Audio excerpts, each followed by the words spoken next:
kita ini kalau sudah 3 kali berturut-turut gagal atau 5 kali berturut-turut, ya misalkan 5 kali transaksi, 5 kali OP, ini masing-masing kerugian adalah 2% dari modal. Kalau sampai 5 kali, maka totalnya adalah 10% dari modal. Kalau sudah 10% dari modal ini berarti ada yang salah. Kita harus introspeksi diri. Apa yang salah di sana? Perhatikan yang pertama, kesalahan yang sering kita lakukan sehingga kita sering cut loss. Yang pertama, melawan arah. Yang pertama selalu melawan arah. Yang kedua, menambah posisi baru. Melawan arah ditambah posisi yang baru. Yang ketiga biasanya menambah lotnya. Menambah lotnya. Ini yang membuat kita nanti akan sulit keluar dari zona merah itu. Sehingga bisa berturut-turut nanti kita gagal. Yang membuat kita terpancing adalah karena pasarnya sudah panjang, kemudian melawan arah dengan menambah posisi yang baru. Posisi baru tidak cukup, ditambah lotnya yang lebih besar. Ini yang saya pastikan nanti akan sulit kita mengembalikan, atau paling tidak akan sulit untuk kita keluar dari zona merah. Diingat, yang selalu menjadikan kita kerugian yang lebih besar karena melawan arah, menambah posisi yang baru, menambah lot yang baru. Selanjutnya yang ketiga karena tidak dikuasainya, tidak menguasai teknikal. Tidak menguasai teknikal. Dari sisi chart atau candlesticknya kita tidak menguasai. Sekarang ini harganya tren naik. Ini naiknya sampai di mana, atau minimal kira-kira sampai di mana? Apakah ini lanjut naik atau berbalik? Nah, itu tidak menguasai. Maka harus dikembalikan ke model awal. Kita harus kembali melatih diri, menguasai secara teknikal. Ya, nanti kita akan ajarkan bagaimana supaya kita mengetahui ini potensinya mau naik atau turun. Ini masih berlanjut atau hanya ngeprank. Ini nanti yang harus kita perhatikan berkaitan dengan resiko. Kalau kita sering kena resiko, maka selalu kita introspeksi. Apakah kita melawan arah? Apakah kita menambah posisi yang baru? Apakah kita menambah lot yang baru? Kemudian kita lihat apa yang salah dengan diri kita. Tadi saya entry dasarnya belum ada, berarti tidak menguasai teknikal. Oh, tadi harusnya sudah breakout, ini harus lanjut, tapi saya pertahankan, berarti teknikalnya harus dibenahi. Melawan arah itu boleh, tapi tentu dengan perhitungan yang matang dan belum saat tren. Kalau udah tren ya harus ikuti tren yang ada, jangan melawan. Oke, ini berkaitan dengan resiko. Kita kembali ke resiko lagi ya. Kita kembali ke resiko tadi. Kita bisa membatasi per transaksi tadi, per transaksi 2% dari modal. 2% dari modal. Kita juga bisa membatasi resiko ini dengan area support resisten terdekat. Kita bisa membatasi dengan area support resisten terdekat. Nanti kita praktekkan. Pertama, kita bisa membatasi per transaksi itu 2%. Ini wajib harus dibatasi, tidak boleh dibiarkan mengambang tanpa ada batasan. Trading tanpa ada batasan itu sama saja bunuh diri. Kenapa begitu? Toh juga nanti balik lagi.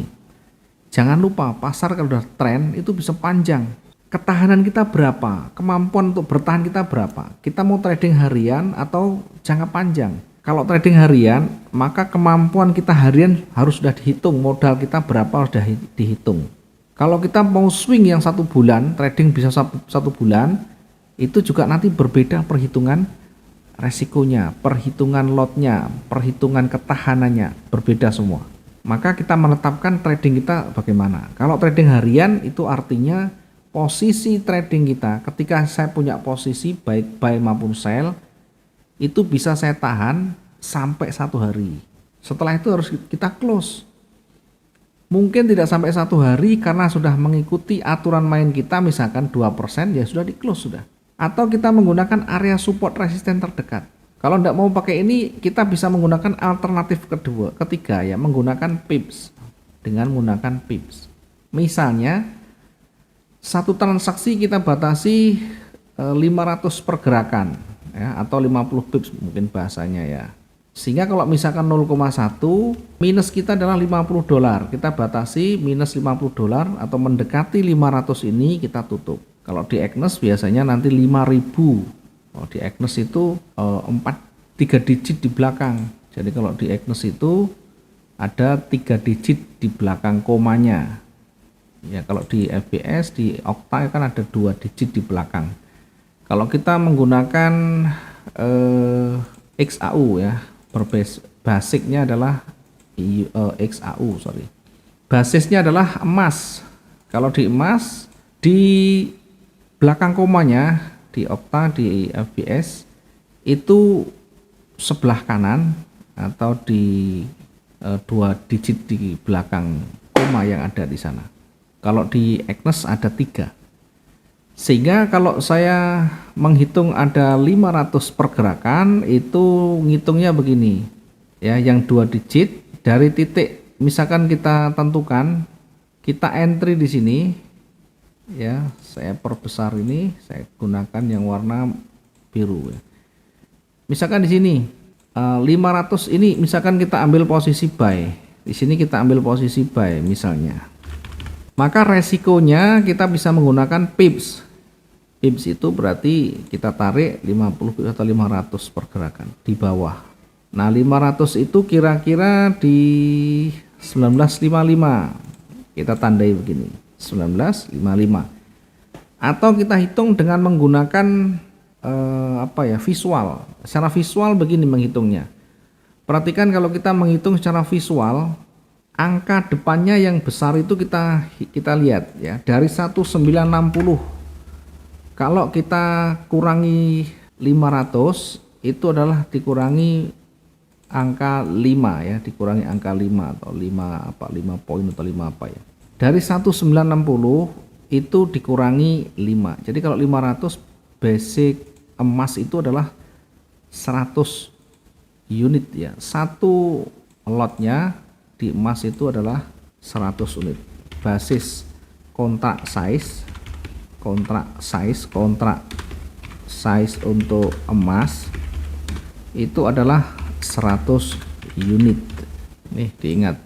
Sehingga kalau misalnya 500 itu kalau dibagi 100 berarti 5 atau 5 poin. Dari 5 ini 60 dikurangi 5 akan ketemu 1955. Nah, ini 55-nya di sini.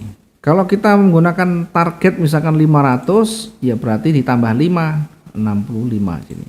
Kalau targetnya misalnya 1000, berarti 10 ditambah 10, 70.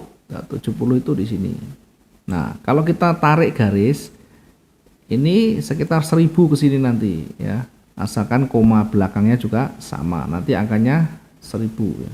Kita bisa membatasi resikonya dengan 500 atau 50 pips ya. Atau kalau di Agnes ini berarti 5000 ditambah 10 karena digitnya ada 3 yang belakang.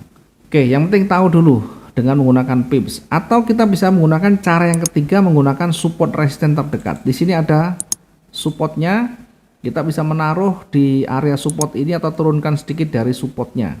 Target juga demikian. Di sini misalkan ada resisten ya, kita tarik naik sedikit juga boleh.